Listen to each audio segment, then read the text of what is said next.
Feliz sábado, irmãos. Finalmente chegou o dia dos homens, hein? Esperei por muito tempo. Tem dia do homem aí no calendário civil, não?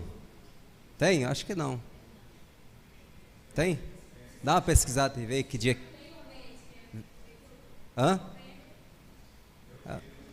Dá uma pesquisada aí pra gente. Irmãos, estou feliz por estar aqui nessa manhã, por essa programação. Peço ao irmão Juan que convide os homens, irmão Juan, que estão lá embaixo. O sermão mesmo, a mensagem só vai começar quando eles chegarem, tá bom? Convide também, irmão Juan, por favor, os adolescentes.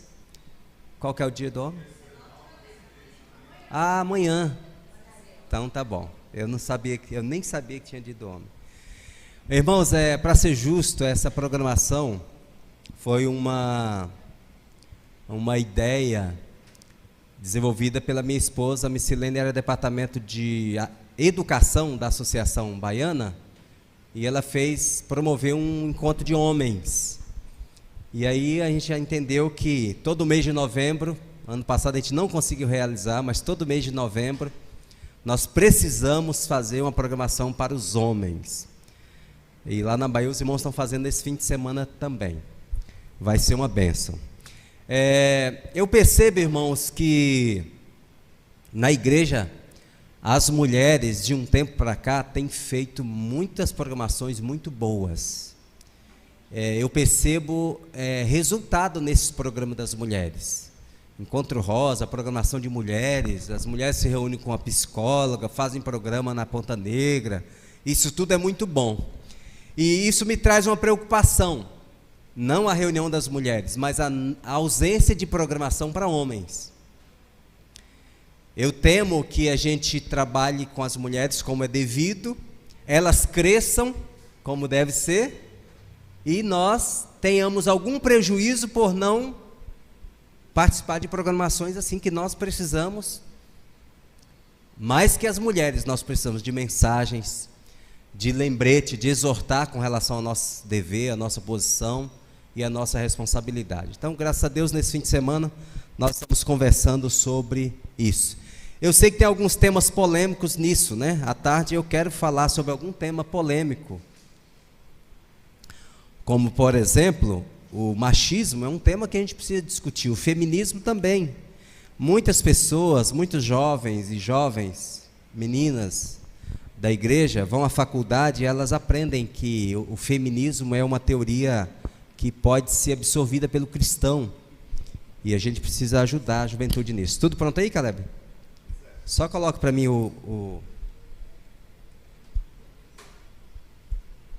Tenta tirar isso. Então, irmãos, nós precisamos ajudar os nossos jovens. Então, à tarde a gente vai falar um pouquinho sobre isso. À tarde, o irmão Janilson vai fazer uma palestra sobre atividade física. O homem precisa fazer atividade física, né? É feio um homem barrigudo, né?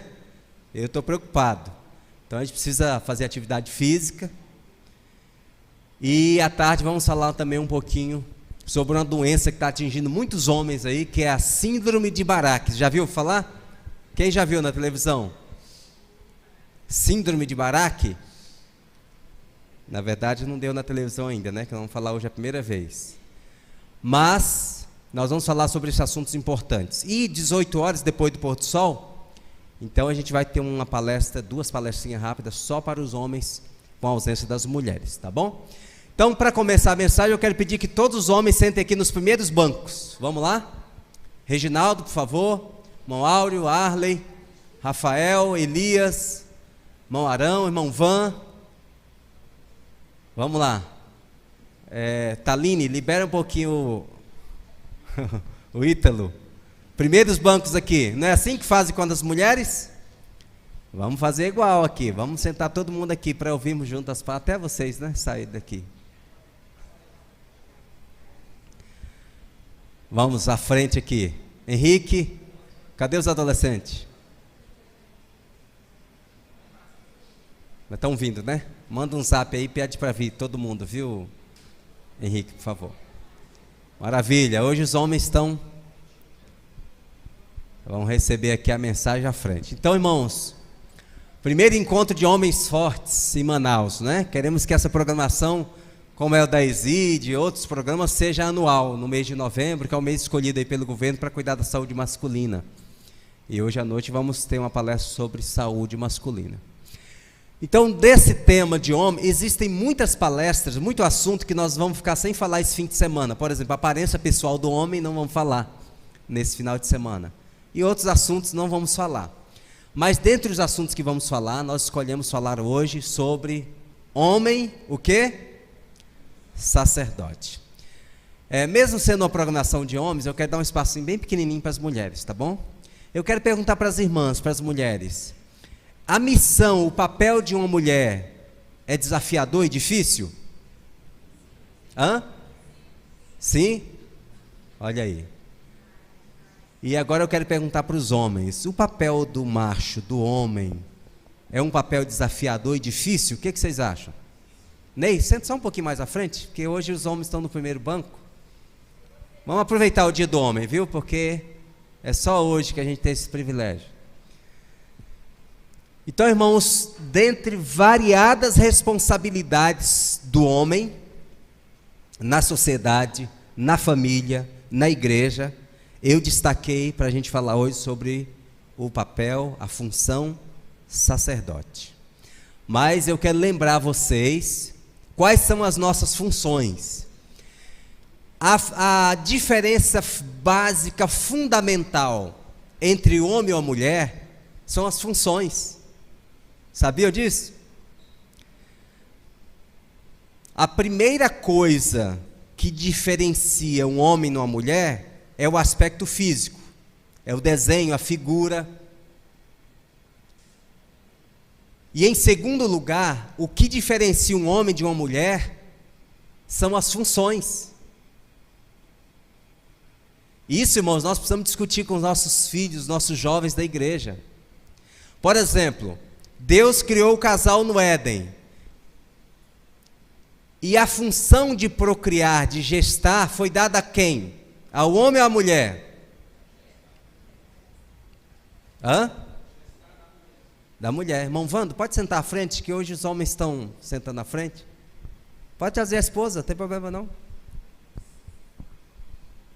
Quero te parabenizar que você está com a gravata borboleta, viu? Diferente de outros. Então, irmãos, as funções nossas, vamos dar uma relembrada aqui? É pesado, mas eu tenho que falar. Proteção. Qual é a função principal do homem numa casa com relação à sua família? Irmãos?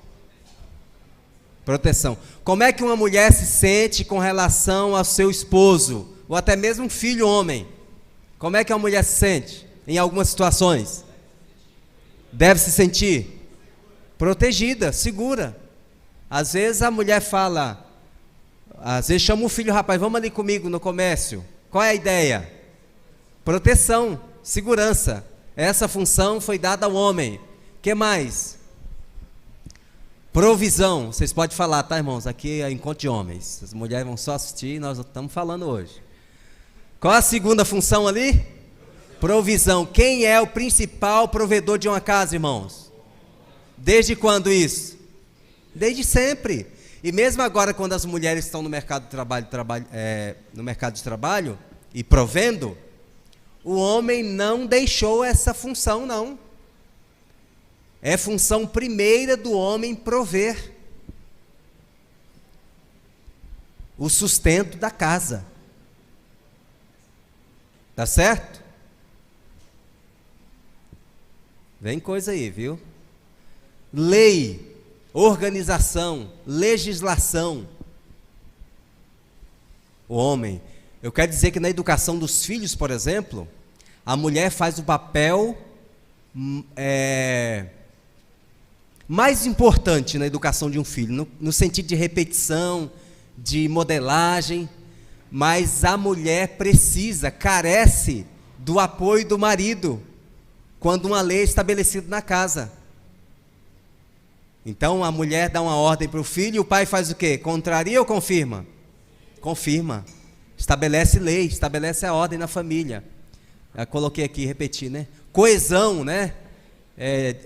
eliminar as divergências. Juan, hoje é aqui na frente. Andriel. Coesão e liderança. Eu listei aqui algumas das principais funções do macho, do homem. E vou continuar. O homem tem a função primária de amar. A Bíblia não manda a mulher amar o homem, mas ordena que o homem ame a mulher. E você, como homem, marido, filho, você tem que perguntar para Deus, por que tem essa ordem de amar? Quando um casal se relaciona, que passa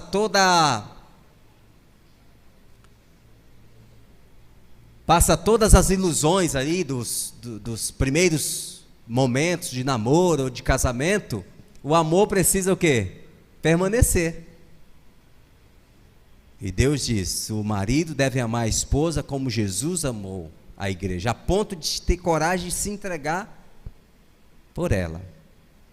Essa é uma função masculina. A mulher ama facilmente, ela responde, né? Dirigir, direcionar. À tarde eu vou falar mais sobre isso, né? Casa que mulher manda e casa que homem manda. Tem casa que é a mulher que manda. Tem casa que é o homem que manda. E tem casa que o casal promove a gestão do lar juntos. E o Caleb está falando, tem casa que o casal obedece os filhos. É verdade, essa é outra classificação. As crianças são tão mimadas que elas é que dizem que os pais devem fazer, que escolha devem fazer, o que comprar, o que comer, etc. Mas vamos falar disso mais tarde, tá bom? Repetir, prover aqui, executar, promover, cuidar, educar e o destaque, é o que vou falar, é o sacerdócio, a mais importante das funções.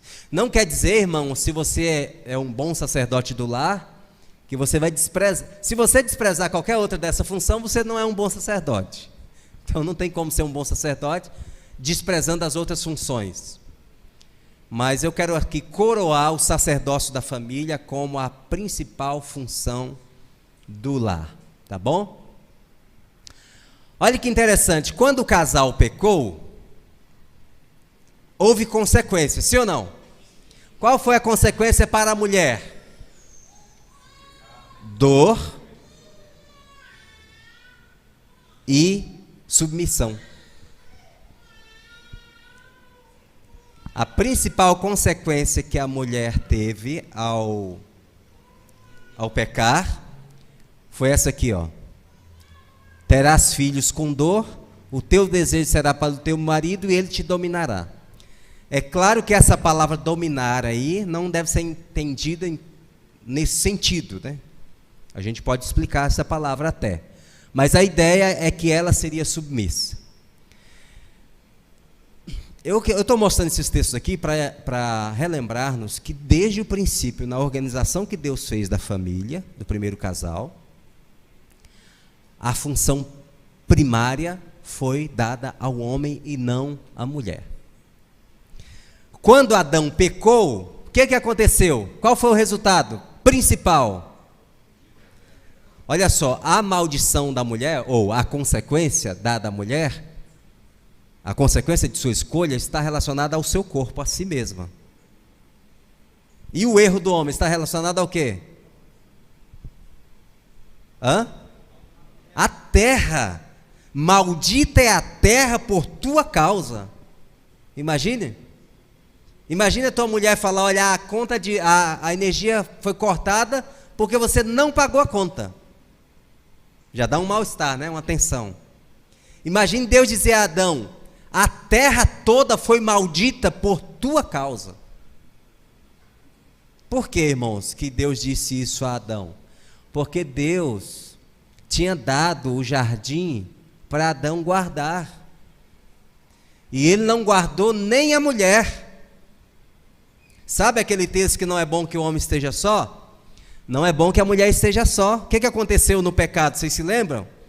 Eva foi dar um passeio sozinha, distraidamente, sem a proteção e o cuidado do esposo. E as mulheres não precisam pensar que a mulher é uma bobona que não sabe sair de casa, não sabe comprar, não sabe negociar, não sabe dirigir. A ideia não é essa. A ideia é que numa situação de perigo, Adão estaria ali para tomar o braço de Eva e falar o quê? Não, amor, vamos sair fora. É fria. Mas Adão não estava lá. Então ele é responsabilizado pela queda de Eva, pelo erro de Eva. Quando Eva peca, que come a fruta proibida, nada acontece. Porque ela não era responsável pelo bem-estar do Éden.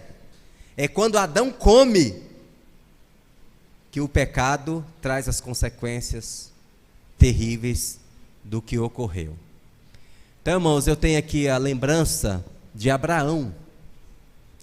Abraão entendeu o que era o sacerdócio. Vocês sabem, voltando aqui, vocês sabem que quando o pecado entrou, Deus trouxe a solução.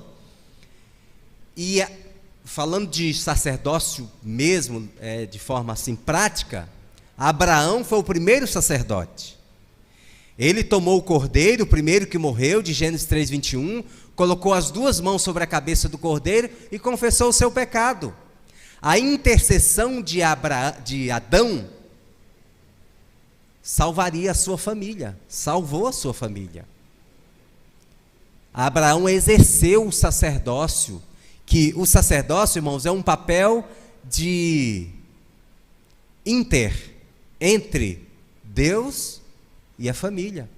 Foi Adão que disse: Senhor, nós estamos perdidos, nós pecamos, nós precisamos do perdão, do teu perdão. Quando em Gênesis 4 aparece Caim e Abel sacrificando ao Senhor, eles não são adolescentes ali, são cada um pais de suas respectivas famílias. O pai é o sacerdote da sua família que intercede para a sua família, oferece sacrifício por ela. E Abraão entendeu isso, ele continua esse processo, ele adota, ele admite o sacerdócio da sua família. E o que nós encontramos então? Frequentemente na vida de Abraão, onde ele mora, ele edifica o altar. O altar é o lugar onde se exercita o sacerdócio. Onde ele arma tendas, ele tem um altar ao Senhor. Aconteceu depois com Isaac também. Toda tenda de Abraão é marcada por um altar. É como eles eram nômades, né? E quando eles desarmavam a tenda e iam embora com a barraca ali, o altar ficava como testemunho de que ali havia passado um filho de Deus. E muitas vezes nessas caminhadas, outras pessoas restauravam o altar de Abraão e invocavam o nome do Deus de Abraão. E qual foi a consequência, irmãos, de Abraão ter assumido, adotado a sua postura, a sua posição de sacerdote? Deus falou: eu escolhi Abraão para que ordene seus filhos e a sua casa depois dele, a fim de que guarde o caminho do Senhor e pratique a justiça e o juízo. Deus sancionou, abençoou o sacerdócio de Abraão.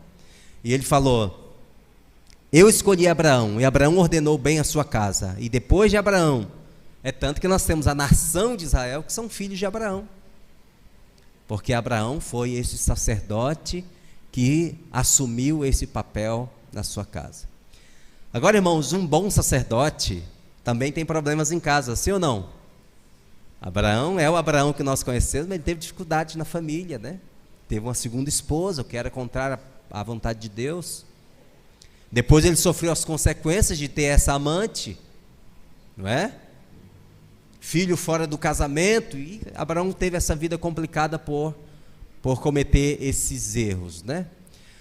Olha só o que diz a inspiração. Eu vou apresentar alguns textos da inspiração para enfatizar o nosso papel, irmãos, como sacerdote. O pai é o que da família? O sacerdote da família, depondo sobre o seu altar o sacrifício matutino e vespertino, antes de sair de casa para o trabalho, reunir os filhos ao redor de si, curvar-se perante Deus, entregando-os ao seu paternal cuidado. Passando os cuidados do dia de tarde, reúne de novo a família para fazer a prece de gratidão, erguer hinos de louvor e reconhecimento pela proteção e cuidado no decorrer do dia. Eu, irmãos, quero dizer que sacerdócio não se resume a culto doméstico, mas não existe sacerdócio sem altar. Não existe sacerdócio sem sacrifício. Vivo e agradável, né? Como diz o apóstolo Paulo. E eu pergunto, para nós refletirmos, irmãos, homens, como está o altar de nossa família? Tem altar na nossa família? Olha, nós fazemos, há algum tempo eu e a Missilene trabalhamos com pesquisas para jovens, para adolescentes. Tem várias perguntas interessantes que a gente dá para eles responderem sem se identificarem. E a gente coleta esse material e depois discute com a igreja alguns resultados.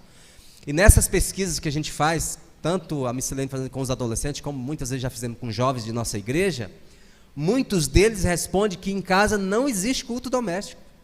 Não é questão de estar fraco, uma vez por semana, algumas vezes. Então, olha só, nós estamos convivendo com a sociedade mais promíscua, mais difícil, mais contaminada que já existiu sobre a Terra. E mesmo assim, nós estamos ousando educar nossos filhos, adolescentes e jovens, sem sacerdócio em casa, sem culto familiar. E não é de estranhar que muitas vezes nós ficamos surpresos com alguma coisa que aconteça com eles, com estes nossos jovens da igreja, nossos filhos. Tudo acontece, tudo começa na família. Olha só, nesse tempo de terrível perigo, alguns que professam ser cristãos não celebram o culto doméstico. Isso aqui, irmãos, é o básico do básico. A gente tinha que discutir como que devia ser esse culto, não pode ser mecânico, rápido demais, escolher aquele hino, Venha Cristo, cada um fala um verso de cor correndo, às vezes fazemos assim. Essa é uma outra discussão, mas estou discutindo aqui a ideia de existir ou não existir o culto doméstico. Se isso aqui não acontece, não honra a Deus no lar, não ensina os seus filhos a amá-lo e a temê-lo. Orientação da criança. Então, qual é a mensagem que nós passamos para os nossos filhos quando não tem devoção, comunhão e culto em casa? Qual é a mensagem? Não é importante para a minha vida. Mamãe e papai sempre falam que eu tenho que ser um bom profissional, que eu tenho que fazer 2 faculdades, que eu tenho que crescer na vida, mas em casa o culto não acontece. A mensagem que fica é que isso não é tão importante assim, que não é importante. Fica um alerta para nós, irmãos. No tempo mais difícil da história do mundo, tempo de buscar a Deus, um tempo que a palavra de Deus apela, olha, buscai primeiro o reino de Deus, buscai e encontrareis, buscar-me-eis e me achareis, buscai ao Senhor enquanto se pode achar, um tempo de busca. Muitos de nós estamos distraídos, achando que os nossos filhos, eles vão ser bons cristãos no automático. E depois, é uma cena que acontece nos cultos de oração, culto de quarta-feira, esses mesmos pais vêm aqui chorar, e as mães, e dizer, irmãos, eu não sei o que aconteceu de errado na minha família, que eu criei meus filhos na igreja. Então, muitas vezes nós nos equivocamos com a ideia, o que significa criar o filho na igreja? O que efeito tem que criar na igreja? Criar na igreja significa o quê? Trazer todo dia? Significa frequentar todos os cultos? Significa que a igreja é responsável por educar nossos filhos? Então, irmãos, vamos nos despertar para isso que temos que fazer. Se houve um tempo em que cada casa deve ser uma casa de oração, que tempo é? Cada casa uma casa de oração. Cada casa uma Betel, né? Betel, casa de Deus. Contudo, nesse terrível tempo de perigo, algum que se professa ser cristão não celebra o culto. Eu repito aqui o texto, enfatizando a ideia de que cada lar nosso, se houver uma lei que feche o templo, destrua nossas igrejas, nossos templos, a igreja continua no lar. E essa é a verdadeira igreja, a igreja de casa, começa ali. É aquela educação que é válida para a vida toda. O que a gente aprende aqui é uma confirmação. Quem sabe os adolescentes, quando ouvem aqui uma pregação ou uma lição lá na classe deles, é uma confirmação daquilo que o papai e mamãe já falou em casa, já ensinou. A igreja tem o papel de confirmar, o papel de educar é o papel que deve acontecer em casa, né? Nossos lares precisam tornar-se uma Betel, nosso coração um santuário, onde o amor de Deus é nutrido na alma, haverá o quê? Paz, luz e alegria. Essa imagem aqui do altar, me lembrei de Jacó. Vocês se lembram que Jacó, Ele almejou o sacerdócio, enquanto Esaú não estava nem aí. Jacó achava bonito, ele achava de valor a ideia do pai de família reunir a família ao redor do altar, oferecer o sacrifício e receber do céu o sinal do perdão de Deus.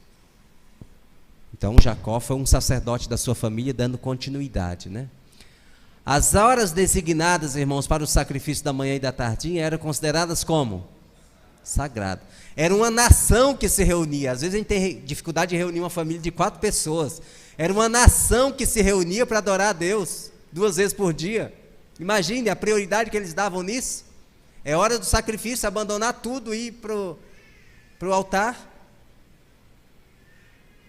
E hoje nós temos dificuldade, quem sabe, membros da família deixar as atividades que estão fazendo, seja estudo, ou trabalho, ou celular, ou até mesmo uma leitura, para se reunir no altar. Horas sagradas. Nesse costume dos judeus, tem os cristãos um exemplo para a oração da manhã e da noite.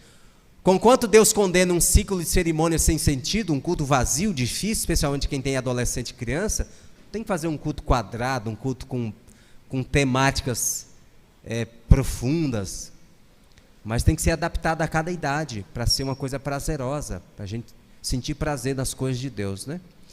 Mas devemos nos prostrar de manhã e à noite, a fim de buscar o perdão de Deus. Eu não coloquei aqui, mas eu me lembro de um texto de Ellen White, que ela disse que tinha medo de pernoitar numa casa onde não eram feitos cultos. E a gente não tem esse medo, né? A gente mora na casa e às vezes esquece, não faz depois, não faz. Que tipo de risco nós corremos? Se a serva do Senhor tinha medo, qual o tipo de risco que nós corremos quando isso não acontece, não é? Desprotegidos. A proteção. O risco de não ter a proteção. Lembra que no Êxodo, o sacerdote da casa, o pai de família, matava o cordeiro, pegava o sangue e marcava o portal, a verga da porta. Era o pai que fazia isso. E o anjo, a palavra Páscoa vem de pechá, né, que significa saltar, passar por cima daquela casa que estava marcada com sangue. E a praga não acontecia ali. Então, irmãos, como é que nós ousamos passar um dia sem reunir a família para cultuar, para pedir e agradecer a Deus? Todos os dias devemos reunir-nos em volta do altar da família e louvá-lo pelo seu vigilante cuidado. Eu já expliquei, né? Eu estou enfatizando um fator aqui, que é o básico, fundamental, porque é uma pregação e não temos condições de falar sobre tudo. Porém, esse culto, ele não deve ser desassociado da devoção. O culto, o verso, até mesmo a meditação que a gente lê no culto doméstico, não sustenta um crente em pé o dia todo, espiritualmente falando. É pouco demais. Esse é o momento do altar, é o momento de comunhão da família, mas à parte, cada um dos membros da família tem que ter a sua devoção pessoal, individual, porque Deus vai falar individualmente com cada um de nós. Então, o estudo da Bíblia, irmãos, o estudo da Bíblia, a leitura da Bíblia, o estudo da Bíblia, deve ser uma prática nossa nesses últimos dias. Pais e mães, por mais urgentes que sejam vossos afazeres, não deixeis de reunir vossa família em torno do altar de Deus. Pedi a guarda dos santos anjos em vosso lar. Lembrai-vos que vossos queridos estão sujeitos a quê? A tentações. Por mais urgentes que sejam os vossos afazeres. Muitas vezes o culto não acontece por pressa. Não é um propósito, mas é uma urgência. Você tem uma agenda para hoje, se você não sair rápido, depende do horário que você sai de casa, talvez tenha algum membro da família ainda na cama, vou sair sem o culto. Mas corremos o risco muito grande, deixamos nossos filhos e nós mesmos desprotegidos dos anjos de Deus que nos acompanham e querem nos guardar, não é? Toda família deve construir o seu altar de oração. As crianças devem participar, né? Aqui tem algumas criancinhas. As crianças devem participar dos cultos. O Jairinho lá, neto do irmão Francisco no Purupuru, se ele não participar do culto, ele fica chateado. Eu fui lá, fiz o culto, chamei outra pessoa para concluir, ele ficou triste porque não deixou ele concluir o culto. Então, as crianças devem sentir prazer em participar, cada um na sua idade, uma atividade adequada para eles, né? devem fazer. Não poderão realizar sua obra de maneira aceitável a Deus, enquanto seu exemplo diário ensine aos que para eles olham em busca de orientação, que podem viver sem Deus. Olha, eu negritei essa frase aqui, irmãos. Nós não poderemos realizar em favor da nossa família um trabalho, uma obra aceitável, enquanto o nosso exemplo ensine aos que para nós olham, que são os filhos, em busca de orientação, que podem viver sem Deus. Olha, se você é um pai de família, se você é o sacerdote da casa, o seu filho nunca vê você lendo a Bíblia, qual é a mensagem? Eu posso viver sem Deus, eu posso viver sem ler a Bíblia. Se os teus filhos nunca te viram orando, a mensagem é: eu posso viver sem oração. Se os teus filhos nunca veem você vindo para a igreja, ou por qualquer razão deixando de vir ao culto, qual é a mensagem para os filhos? Eu não preciso ir à igreja, não é importante. Eu sempre imagino que para os nossos filhos serem iguais a nós temos que fazer um esforço. Temos que chegar a 130, 50 para eles chegarem a 100. E quando nós chegamos a 100 só, nessa métrica que eu estou imaginando, a tendência é que eles sejam menos que nós. Então, para que nós tenhamos uma geração, porque os nossos filhos, os nossos netos sejam iguais a nós, vamos dizer assim, nós precisamos fazer um esforço, irmãos, redobrado. Precisamos fazer um esforço redobrado. Aqui fala que os pais serão chamados, morrerão esses filhos como viveram, sem, e os pais serão chamados a dar conta, não é? Aqui a mesma ideia. Esse texto aqui eu quero destacar.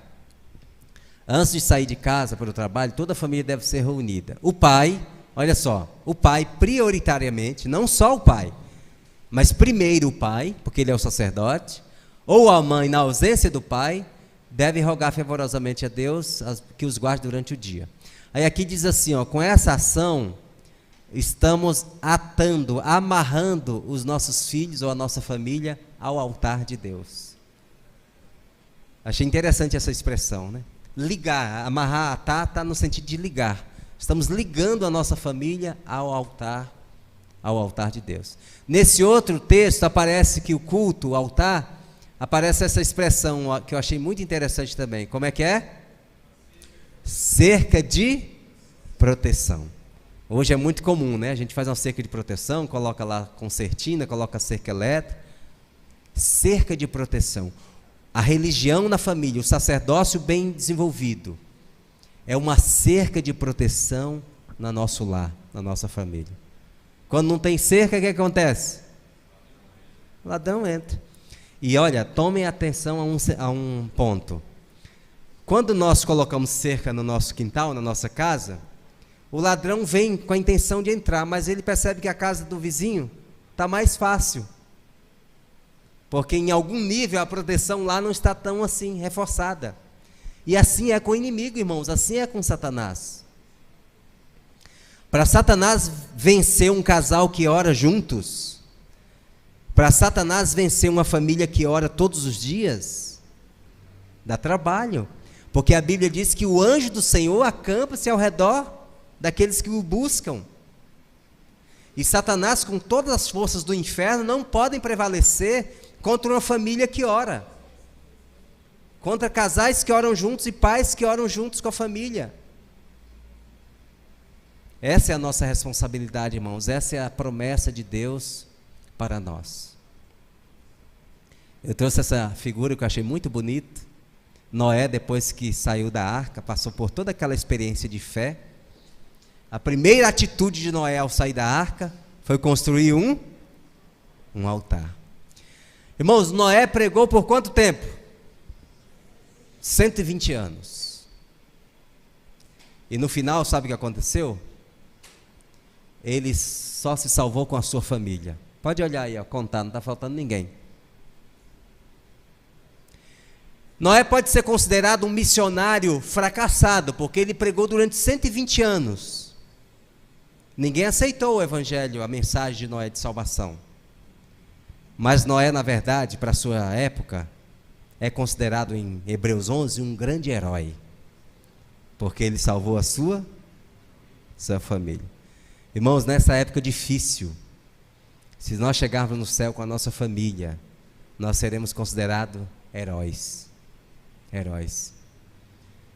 Se você, como sacerdote da sua casa, você está mantendo a sua família aos pés do Senhor, ao pé da cruz, ao pé do altar, você está sendo um herói.